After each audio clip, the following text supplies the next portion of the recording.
Nous sommes aujourd'hui dans un événement qui est, au sens du NIMD, important pour la marche de notre nation. Dans le monde entier, le Mali ne fait pas défaut, ne fait pas exception. Les tendances et les événements obligent à repenser la chose politique. Notre pays, vous l'avez dit tout à l'heure, monsieur le maître de cérémonie, depuis 4 ans, a vu cette tendance renforcée. Les défis sont nombreux pour les femmes et les hommes politiques qui ne peuvent faire l'économie d'une introspection, d'une réflexion et d'une projection sur l'avenir, de leurs pratiques et de leur participation effective à la vie de la nation. Je voudrais saluer vraiment le comité de plaidoyer de suivi des réformes qui, depuis presque 5 ans maintenant, travaille à contribuer à cet effort de réflexion, de renouvellement et surtout de proposition, car c'est de cela qu'il s'agit. Qu'est-ce que nous voulons apporter à la construction du nouveau Mali auquel tous nous aspirons? Au niveau de l'Institut, pour ne pas être longue, l'exercice auquel nous aboutissons aujourd'hui est un nouveau départ, comme l'a dit le maître de cérémonie. Le dialogue politique, le fait que d'obédiences diverses, d'idéologies diverses, l'on puisse se mettre ensemble autour d'une table et discuter de ce qui est important et avancer ensemble est l'ADN même de notre organisation. L'Institut néerlandais pour la démocratie multipartite, pour ceux qui ne le savent pas, a été créé il y a une 20aine d'années dans cet objectif-là, par des partis politiques néerlandais qui se sont mis ensemble pour dépasser les divergences et construire. Et nous sommes très honorés d'être à vos côtés, mesdames et messieurs, pour atteindre cet objectif. Car nous ne doutons pas que nous y arriverons. La volonté affichée, l'engagement quasi bénévole des membres du comité est quelque chose qui nous conforte dans la vision que c'est la bonne manière de faire. Le protocole que la plupart d'entre vous avez déjà signé est un engagement.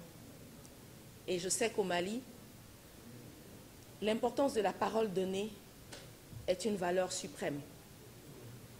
Nous comptons sur vous.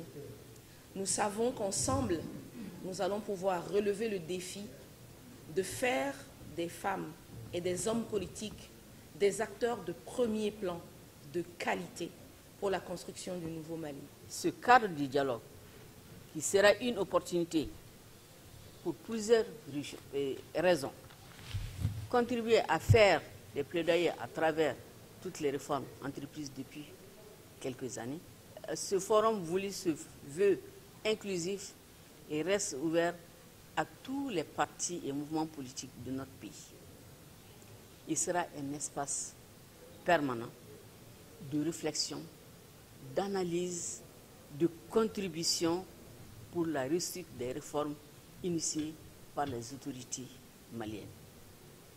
Ainsi, nous aurons tout à l'heure la signature du protocole d'accord de ce forum, initié depuis quelques années et formulé comme recommandation par les acteurs politiques lors de l'atelier du 26 août 2024.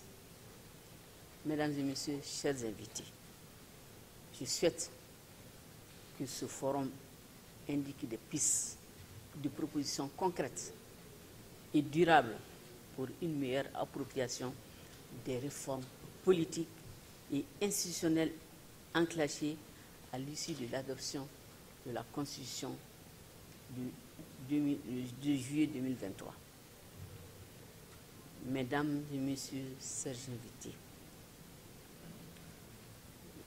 je voudrais conclure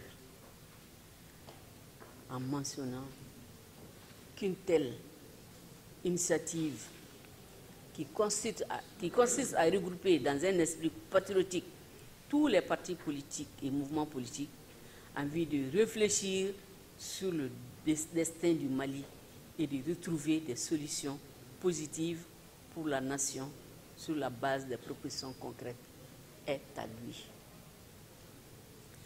En s'élevant au-dessus des considérations subjectives et partisanes, je suis sûr que nous serons tous en mesure d'élever les intérêts sociopolitiques et économiques du Mali, de notre Maliba, au-dessus du tout.